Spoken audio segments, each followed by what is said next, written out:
Հարգելի գործընկերներ, քանի որ նիստը շուտով կավարտվի եւ ամենայն հավանականությամբ սա կլինի 8-րդ գումարման ազգային ժողովի վերջին նիստը, ես ուզում եմ իմ եւ նաեւ բոլորիս անունից շնորհակալություն հայտնել ազգային ժողովի նախագահ Ալեն Սիմոնյանին վերջին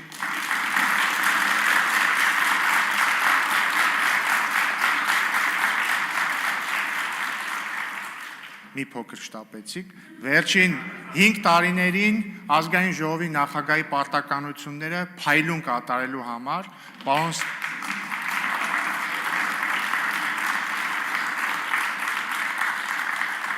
Պարոն Սիմոնյանը շատ կարևոր ժամանակաշրջանում է ազգային ժողովի նախագահ եղել,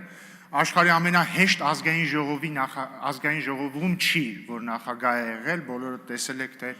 ինչ մարդկանց տեղտեղել սուբյեկտների հետ է ստիպված եղել շփվել, այս տարիների ընթացքում Հայաստանը անցել է բազմաթիվ բարդությունների, դժվարությունների միջոցով,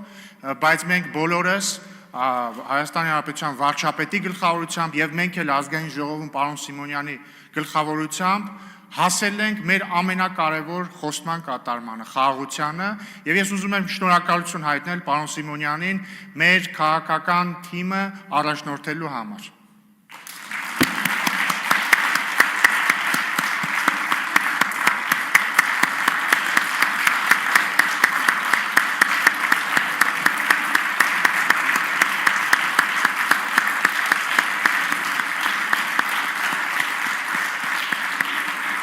Բայց սա դեռ ամենը չէ, որովհետև պարոն Սիմոնյանը այս ամեն ինչը մենակ չի արել, մեզ լքում է նաև ազգային ժողովի լավագույն փոխնախագահ Հակոբ Արշակյանը, եւ ես ուզում եմ շնորհակալություն հայտնել նաև պարոն Արշակյանին իր պարկեշտության եւ իր քաղաքական սկզբունքայնության համար։ Եվ ուզում եմ արդեն իմ պարոն Սիմոնյանի եւ պարոն Արշակյանի անունից շնորհակալություն հայտնել քաղաքացիական պայմանագիր խմբակցությանը, պնդության, հաստատակամության համար եւ խմբակցության ղեկավար Հայկ Կոնջորյանին, որը կրկին փայլուն կատարեց իր առաքելությունը։ Շնորհակալություն։